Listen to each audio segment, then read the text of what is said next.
host, Braylon Williams, and welcome back to another episode of Enneagram Restart Podcast. For my faithful listeners, thank you once again for listening. For new listeners, I hope you enjoy this episode. So, in this episode, we're coming to a close and talking about all the types that compose the gut triad. Because today we're talking about type 1, the perfectionist. So, after today, I will be moving on to next week to talk about the overall basics of the heart triad. But for today, let's just focus on the last type of the gut triad, type 1, the perfectionist. Let's get right to it.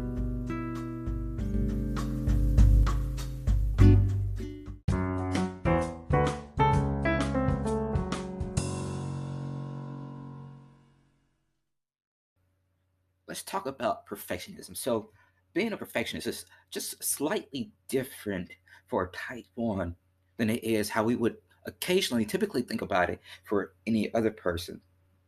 So typically, when we consider somebody a perfectionist, we think they're like everything's got to be top notch, everything's got to look a certain way. Oftentimes, for me, when I think about a perfectionist, I think about a painter. My sister happens to be an artist, and so she is very much a perfectionist when it comes to her drawings and her paintings because she will take months, even years, really, to perfect just a singular painting because there's a way that she envisions it inside her mind, and so she will she'll sketch it, she will erase it, sketch it again, and however many times she has to in order to make it look exactly how it is in her mind. And so that's often what I think about when I think of the word perfectionist. Is that artist that everything has to be a certain way because if it's not exactly how they say it in the mind, then it's not their painting, it's not their drawing. You might also think about another aspect of it is someone who's planning a party and it's like, all right, so at this time we'll partake in this activity and then we'll serve food at this time and then at this time we'll open gifts and everything has to fall in a certain order, succession as far as the party schedule goes. Well, this idea of this painter, everything being a certain way, and this party having to go to a certain schedule is equal to a standard of things just being 100%. Everything going smoothly, everything going perfectly, and not really going by not one mistake. And so that standard of being 100% still rings true for type 1s, but it goes a little bit deeper for type 1s. Because for type 1s, it's not just, all right, everything has to go 100%, everything, there must not be a mistake. Because for type 1s, it goes a little bit deeper because perfectionism, being a perfectionist, translates into being a fraud for type 1. So what I mean by that is that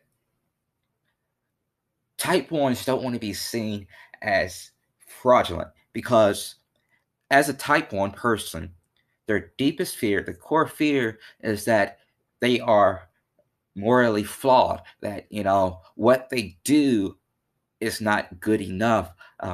Again, this goes back to that childhood message that type 1s receive. I talk more about this in episode 3, and I encourage you to listen to that episode, but it goes back to the childhood message of they somehow, whether it's told to them directly or they perceive it through just everyday life, is that it's not okay to make mistakes. And so if you make mistakes, then you are morally flawed and then people won't like you.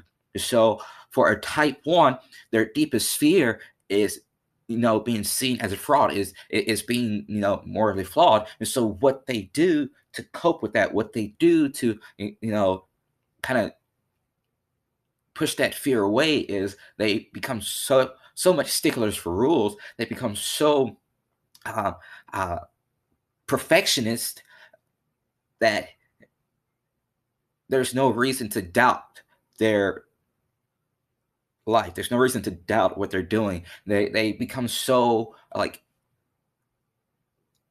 type one, type A people that follow the rule book that sometimes will even put an extra step just to ensure that they followed that rule because they don't want to be seen as fraudulent. They don't want to be seen as morally flawed because of that deep fear.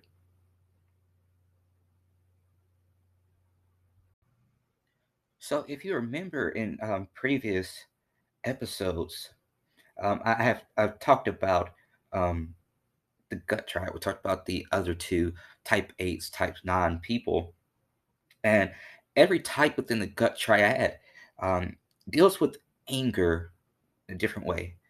Um, for eights, anger is externalized. For nines, they just forget about it.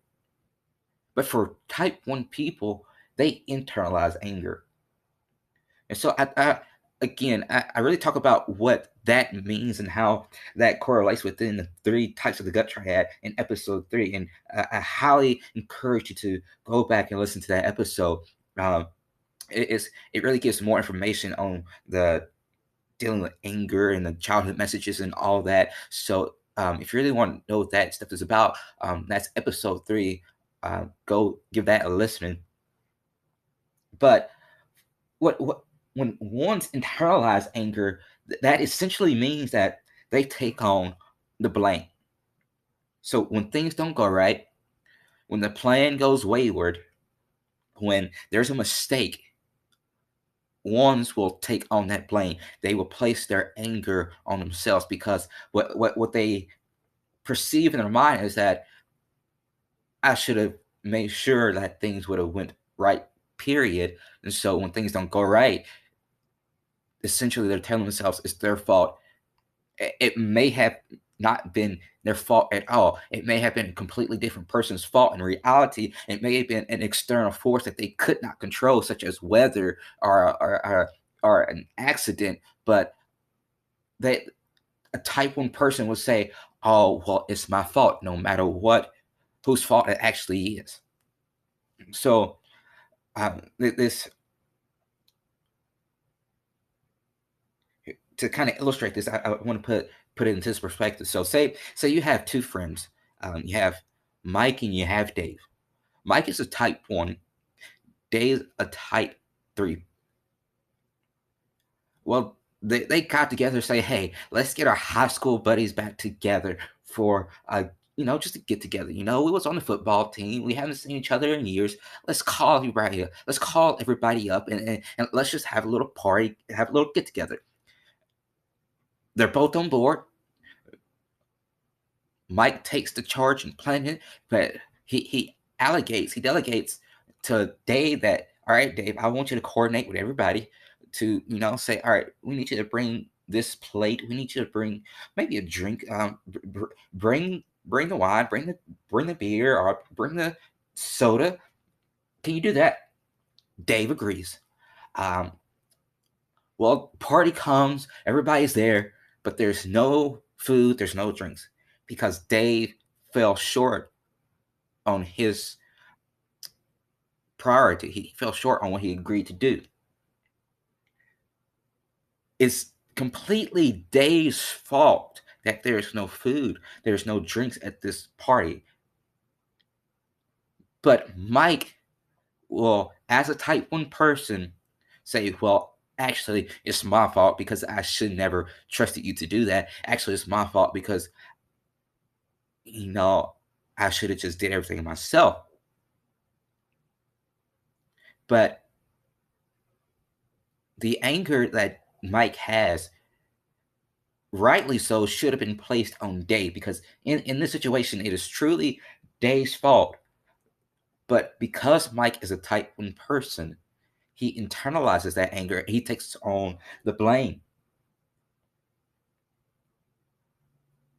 So when it comes to that's what it means. That's kind of what it means for a type 1 person to internalize that anger. Of course, that's an extreme illustration, but it goes along those lines somewhat. And so, but when it comes to stress, when it comes to disintegration, on again, I talk about this in every episode. When it comes to a type, each type has another type that they kind of go to in moments of stress. Each type has another type they kind of draw energy from in times of growth. But for type ones, in a moment of disintegration, in a moment of stress, they become like an interracial four. A type one person who is not growing, who is in a moment of stress, who is in a moment of disintegration, becomes convinced that their quote unquote truth is the only truth, and there's no other other possibility of there being factual statements to the matter. There's no other truth. Their perspective is the perspective. If you don't have their perspective, you're wrong. But on the flip side, um, a one who is in this moment of growth, who is going, who is becoming healthier, they take on more of the adventurous and more of the spontaneous, aspects of a type seven. They become more relaxed. They aren't so uptight. They are, let's go do this. Let's go hang out. Let's go experience nature. Let's just walk and see where life takes us. Uh, Funny story. Again, I'm not a one. I'm a type eight, but I do have a seven wing, and I recently here I seen that play out because as a sevens are those type of people, where really curiosity strikes their adventurous side, and they will go on adventures because they're curious.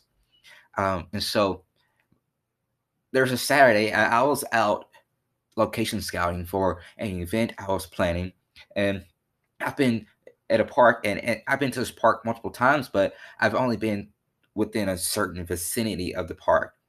And so I was starting to walk along the walking trail, and I started to realize I've never been this far. So my curiosity sets in, my seven wing comes in, and I'm like, all right, let's go on an adventure. Did not plan this, so I was not physically stretched. I was not ready for this, but that day, because I got curious and got adventurous, I ended up walking a total of 6 miles. Um, and I promise you, even though that's like a month ago now, I sometimes still feel the pain of that adventurous moment of life right there. But back to talking about type ones. When they become in this moment of health, like I said, they relax. They aren't so uptight. They aren't sticklers for the rules so much as they would be um, in a moment of stress.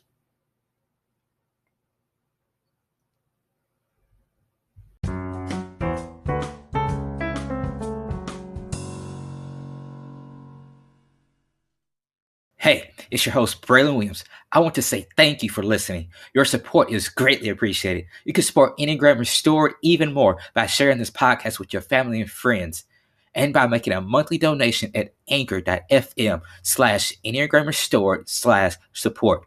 Again, thank you for listening to Enneagram Restored podcast.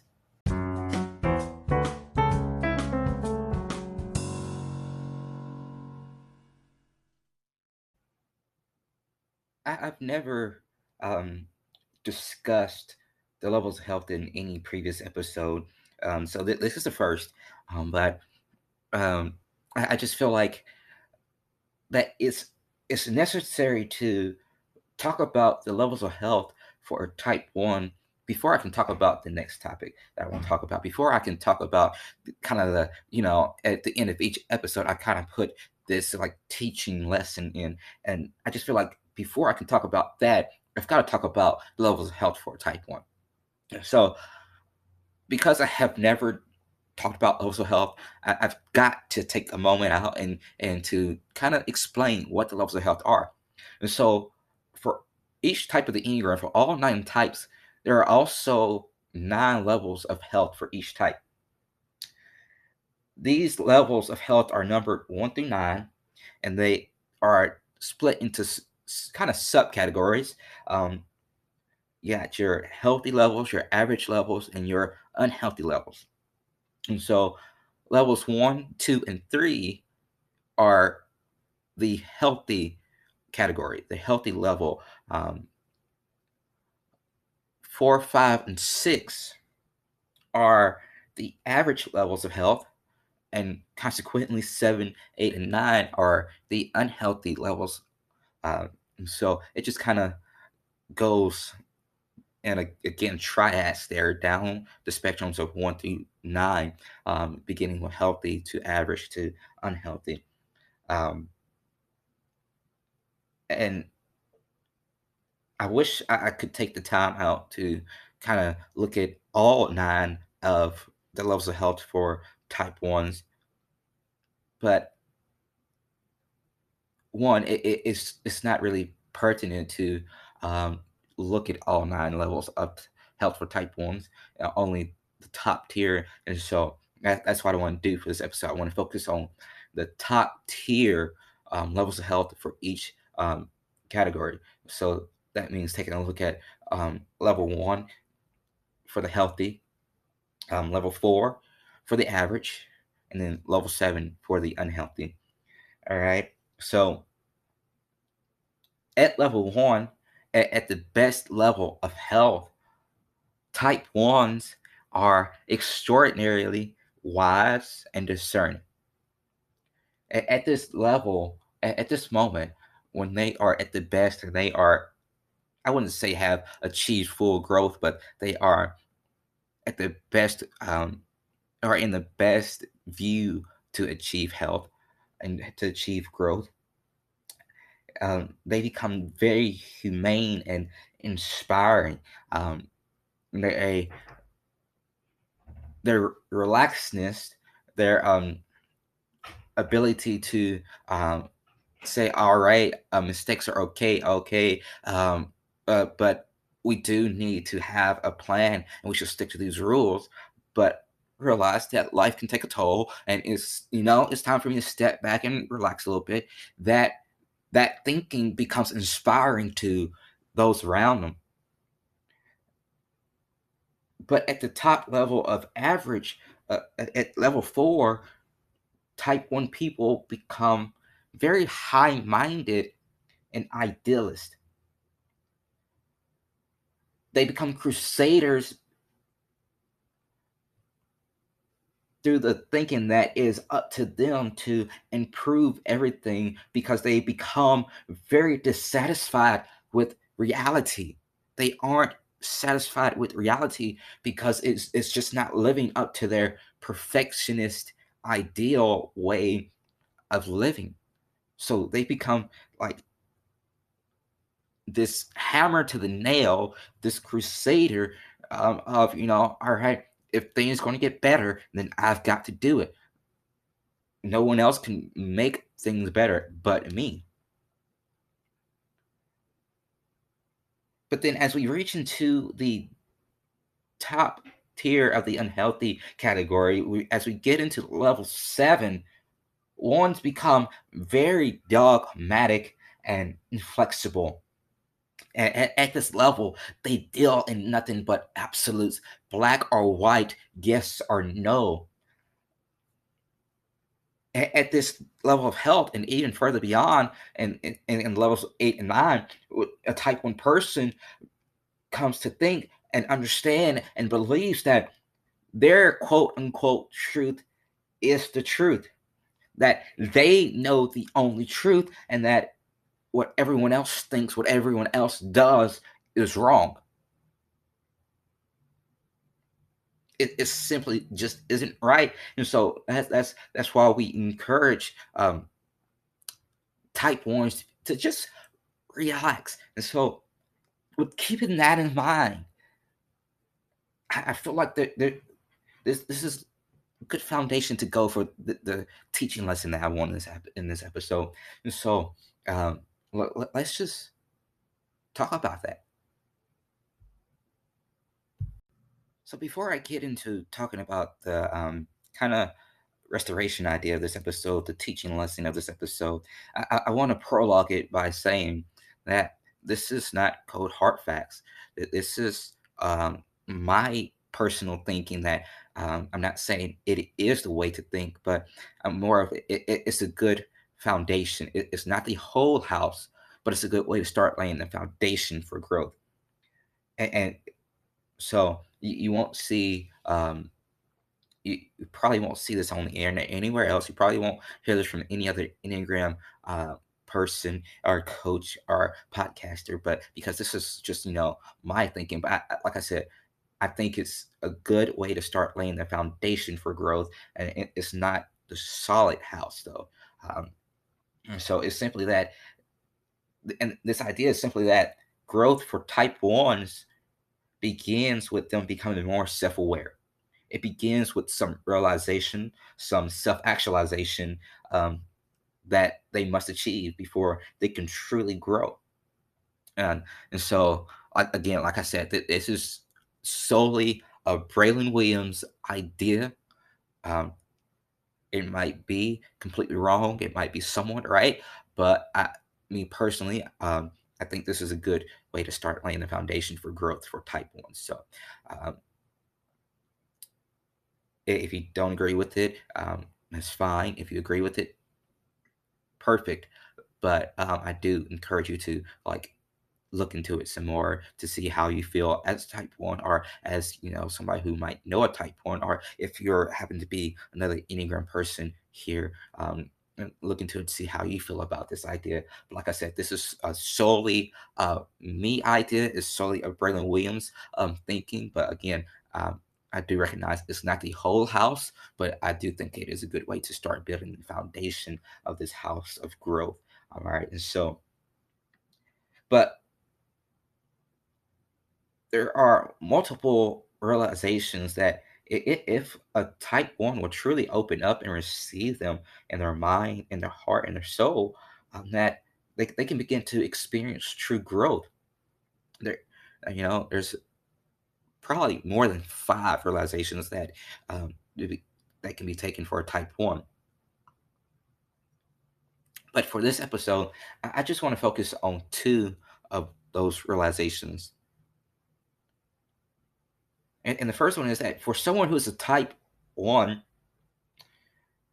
you have to start by realizing that it's time to relax. It's time to take a chill pill. uh, Gosh, I just brought some old slang back. It's time to take a break. So, gosh, I don't know why I said that, because every time I say the phrase take a break, I think about the musical Hamilton. Um, Side note, let me go on a little bit tangent once again for you. Hamilton is one of my favorite musicals, if not, actually, it's my favorite musical. And I had to brag a little bit because I have been a fan of Hamilton ever since it first went on Broadway. I actually discovered Hamilton like just a few weeks, maybe a couple months after it went from being on off Broadway to Broadway in 2015. And so, and if you ever listen to Hamilton, if you ever seen it on Disney Plus, which again, it is on Disney Plus, little ad there, go watch it. It's great. It's a great Broadway show written by Lin Manuel Miranda. But like I said, I've been with it since 2015, since it's been on Broadway, and so I'm a huge fan. But within the musical, there's a song about that's titled "Take a Break." It's about Eliza telling Alexander Hamilton, her husband, to take a break because he's a politician who is always writing, always trying to get the next bill passed, always, never really slowing down to take time with his family. And so, like again, great Broadway musical. I love it. It is my favorite one. You can listen to the full soundtrack on iTunes. I know for sure. I think it's on Spotify. I'm not quite sure, but I do know it's on the soundtrack itself is on iTunes, and again, you can watch it on Disney Plus. So I encourage you to go listen to it. It's about Alexander Hamilton, one of our founding fathers. It's a well written show. A lot of good historical facts that are accurate and true about it. So go listen to it, go watch it. Uh, that's my tangent for this episode, kind of. So, but let's get back to talking about type ones. And so, for what it means, when I say that you, as a type one person, you have to realize it's time to relax, it's time to take a break, is that you don't have to feel that everything is up to you. You have to realize that it's not up to you to accomplish everything. It's not up to you to get everything done. It's okay to allow other people to help you out. It's okay to allow other people to make the plan work. In the same, you have to realize it's okay for things to go unaccomplished. It's okay that things aren't finished, because if things aren't finished, it's not going to lead to disaster. The unaccomplished things aren't going to lead to chaos. You have to take those realizations, and you have to fully accept that the fact is okay. It's time for me as a type one to take a break. It's time for me as a type one to relax. Oh, and also as a type one, all right, it's okay if things go unaccomplished. The unaccomplished things are not going to lead to chaos. They're not going to lead to disaster.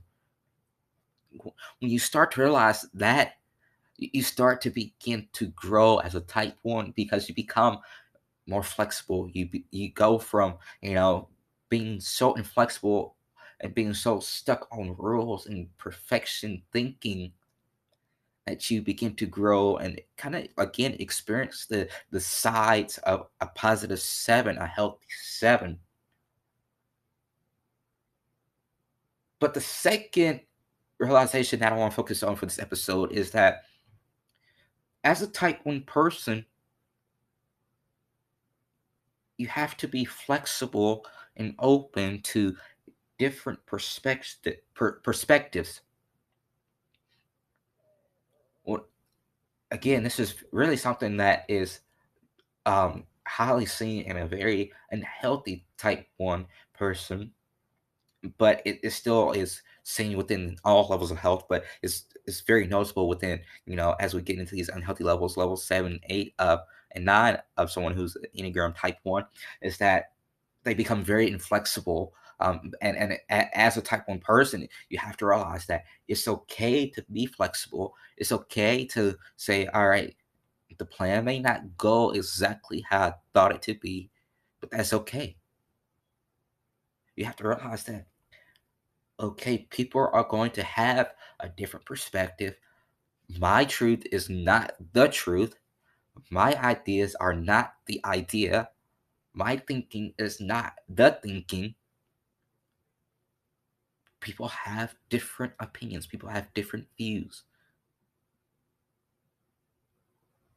As a type 1 person, you have to realize that everyone is not where you are. People have, again, they have different perspectives, they have different views. And change happens differently at different paces for everybody. So for you as a type 1 person, you might be able to change a habit overnight. But your type 6 friend, that might take them 2 years to change that exact same habit. Change for people is different. And when you become flexible in that thinking, when you become flexible in that, when you realize that, all right, people are going to change, people are going to think at a different pace than I do at different moments, you really begin to grow. You have to allow people time to think and process their current perspectives, and as well as, you know, the perspectives that you as a type 1 person have taught them. And that's when, when you take those realizations in, that it's time to take a break, it's time to relax, and that it's time to be flexible and allow different perspectives and allow people to change within their own pace. When you take on those realizations, when you realize that, when you fully accept those thinkings, you begin to grow. Again, this is not this is what I think. And I think it's a good way to start the foundation of building the house of growth, but it's not the house of growth. There's still more work to be done. This is only a start to the foundation of that house.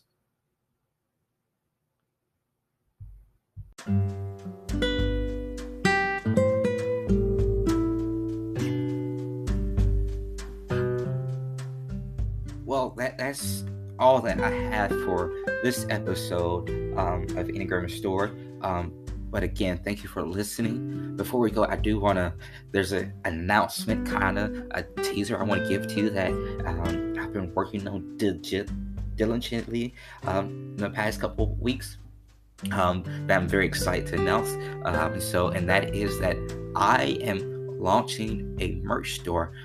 It's going to be going to have a lot of Enneagram Restored products, but there's also some personal Braylon Williams products, like some sayings that I'm known for, some favorite scripture verses of mine, So that's launching on May 2nd. And on May 2nd, all day May 2nd, you can get 40% off all orders. And so I'm going to put the website link in this podcast description, and you can check it out, but you could preview everything that's there, but you won't be able to buy anything until May 2nd. But just to kind of give you a preview, what we have is there's going to be an Enneagram Restored throw blanket, Enneagram Restored socks, iPhone cases, tote bags, coffee mugs. That's kind of everything for right now, but I promise you there's going to be even more products to come within the next months. We're going to have a lot of Enneagram Restored products, and so I encourage you. Well, I would hope that you would go and buy something. You can get there by going to my website, and again, I'll put a direct link in the podcast description again as well. On May 2nd, which is launch day, you can get 40% off your orders, and 40% off your order. And I will put that direct link in the podcast description, as well as know that direct link is merch.braylonwilliams.me. But I'll have that in the podcast description as well, so you can easily access it. But also, don't miss next week's show, because we have finished talking about the gut triad. And so next week, I'm moving on to talk about the next triad, which is the heart triad. And the heart triad is composed of types 2, 3, and 4. And so what I'll be talking about next week is kind of the overall basics of the heart triad, and then we'll again go like we did with this triad. We'll talk about the overall triad, and then we'll go each episode talking about each type of that triad, and 2, 3, and 4. And so you don't want to miss that. Next week is going to be great as we move the train to the next station. Again, thank you for listening. But before we go, as always, I want you to remember this: the Enneagram doesn't define you, but it does bring restoration. It helps reshape your thinking and habits.